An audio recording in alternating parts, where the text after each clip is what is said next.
For 6 months, police searched for a missing 16-year-old girl. Volunteers walked through dense forests. Helicopters scanned the hills of West Virginia.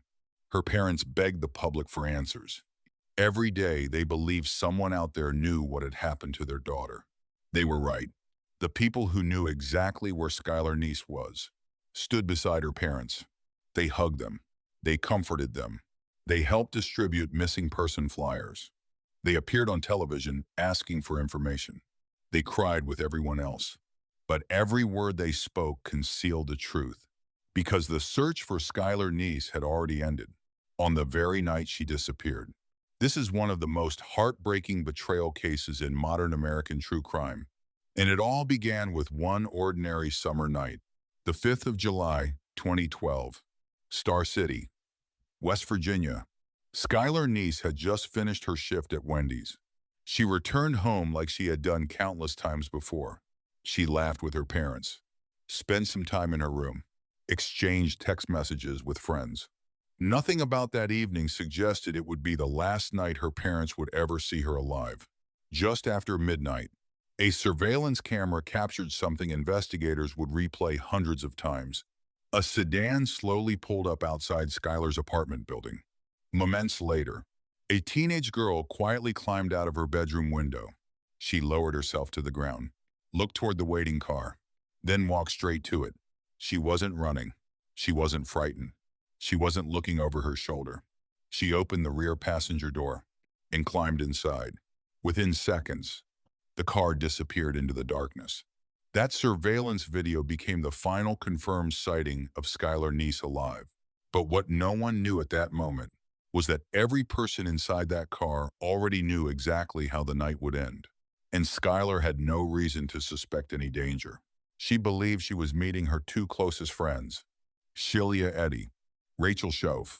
To classmates, the three girls seemed inseparable. They spent weekends together, shared inside jokes, posted photographs online, finished each other's sentences. Skylar's parents trusted them completely. They had welcomed both girls into their home many times. There was no reason to think that trust had been misplaced. Looking back now, investigators would discover small cracks in the friendship, arguments through text messages, moments of jealousy, periods when one girl felt excluded. At the time, they seemed like ordinary teenage disagreements. Nothing more. No one imagined those arguments would become part of a murder investigation. Hours passed. Inside the Neese home, everything remained quiet. Dave and Mary Neese slept peacefully, believing their daughter was safely in bed. Morning arrived. Skylar's bedroom was empty. At first, her parents assumed she had gone to a friend's house. They began making phone calls. No one had seen her. No one knew where she was. Then they noticed something unusual. Her bedroom window was open. A chair had been placed beneath it. She had climbed out. Panic quickly replaced confusion. Dave and Mary contacted police. Officers initially considered the possibility that Skylar had simply run away. "It happens," they explained. "Teenagers sometimes leave home for a short time." But her parents disagreed. This wasn't like Skylar. She had left behind personal belongings. She hadn't contacted anyone. She hadn't shown any signs of wanting to disappear. Something felt terribly wrong.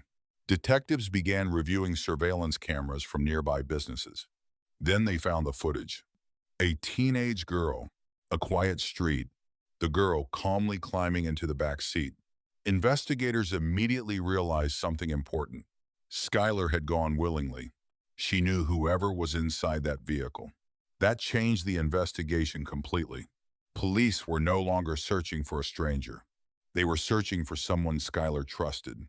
Detectives started asking the obvious question: who had picked her up that night? The answer came almost immediately. Her two best friends admitted they had been with her. They said Skylar wanted to go for a late-night drive. According to them, they spent some time talking before dropping her back near her apartment. Then, they claimed, she simply disappeared. At first, their story sounded believable. But detectives would soon discover something that didn't fit. A small inconsistency, then another, and another. The girls who claimed to be helping the investigation were about to become the center of it. The investigation moved quickly. Detectives already knew one thing for certain. Skylar hadn't climbed into a stranger's car. She had climbed into a car with people she trusted.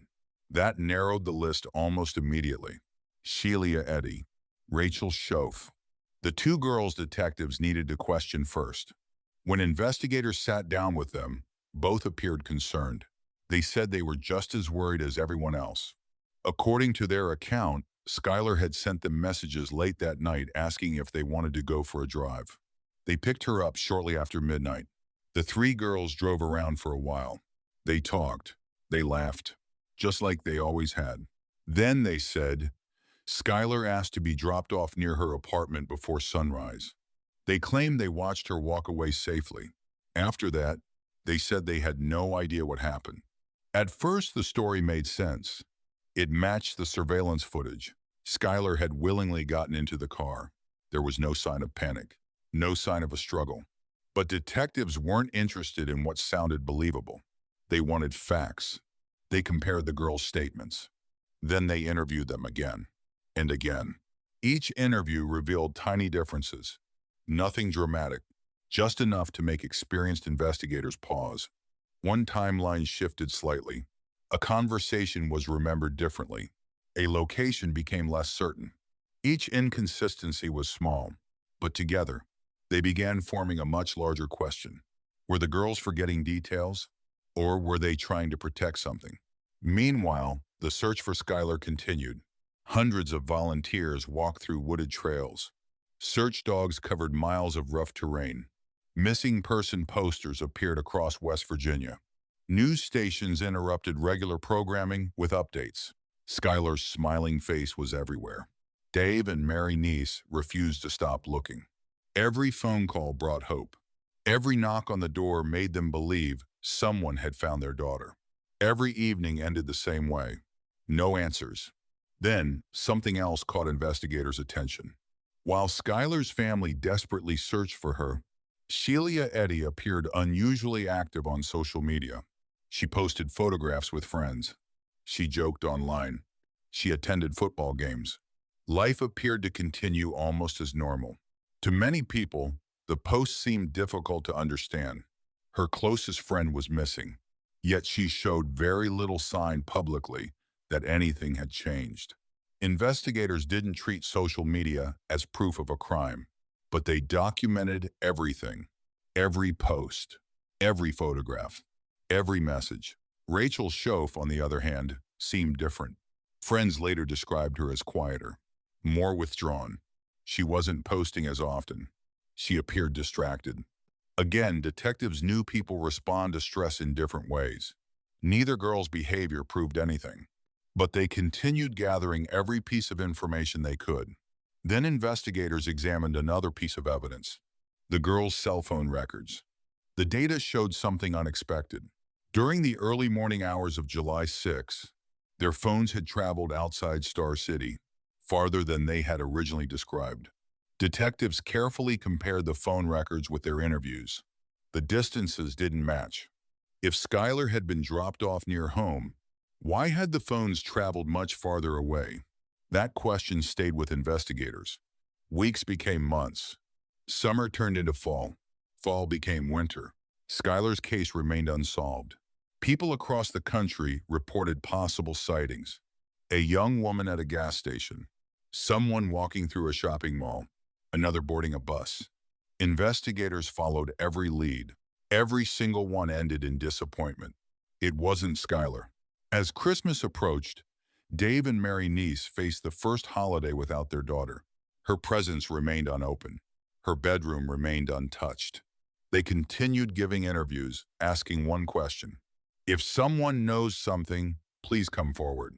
Behind the scenes, detectives had reached the same conclusion. Someone already knew exactly what had happened. The challenge was getting that person to speak. Then, nearly 6 months after Skylar vanished, something happened that no investigator expected. It wasn't a new witness. It wasn't new DNA.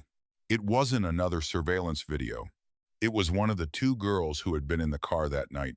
She could no longer live with the secret, and what she was about to tell investigators would end the search for Skylar Neese forever. By December 2012, the investigation had reached a standstill. 6 months had passed. Thousands of volunteer hours, hundreds of interviews, dozens of reported sightings. None of them led to Skylar. But detectives refused to close the case.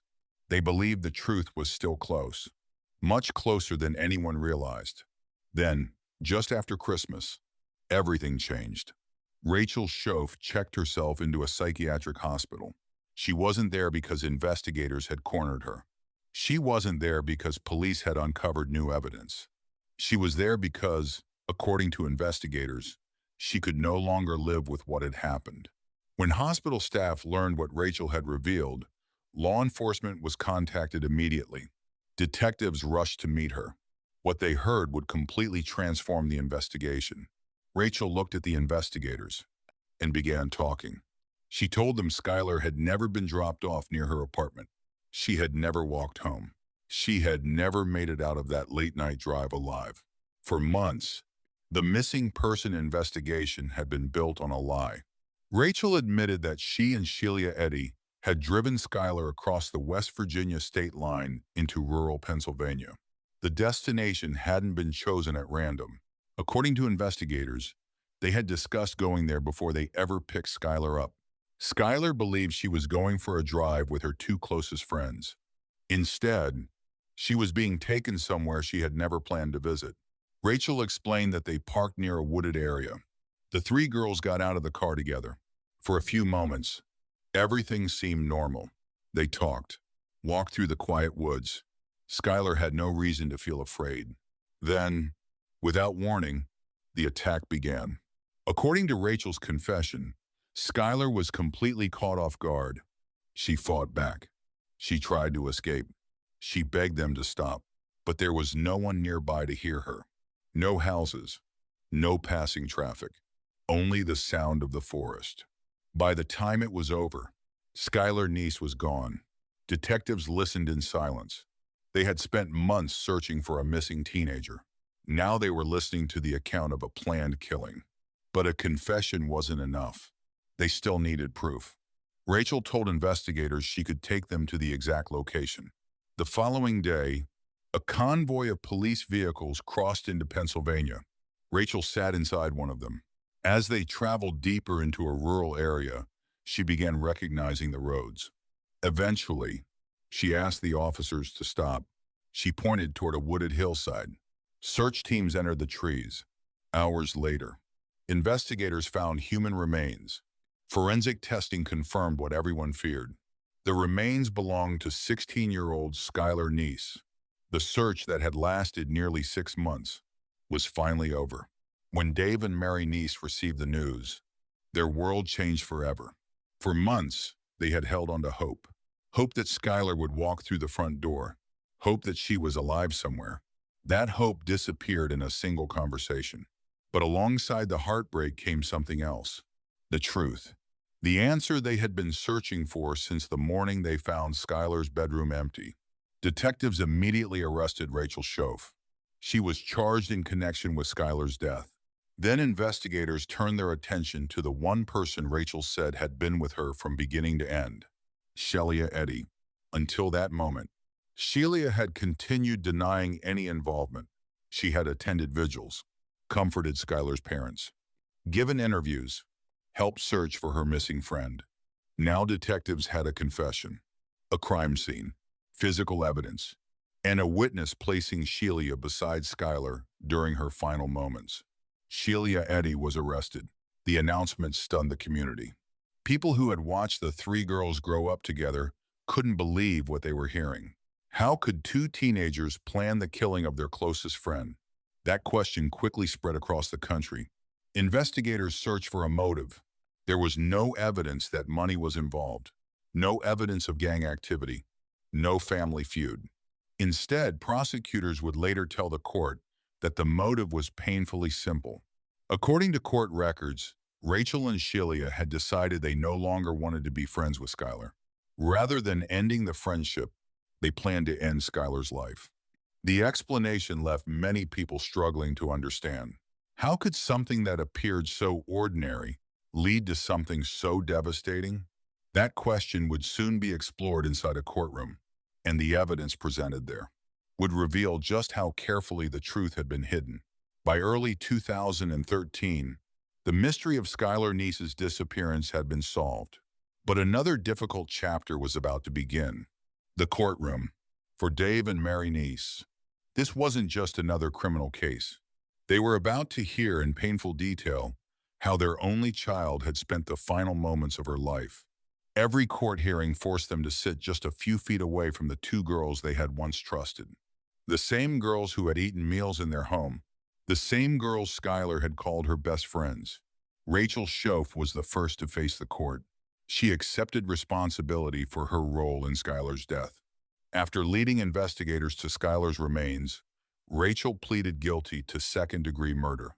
As part of her plea agreement, she agreed to testify truthfully about what had happened.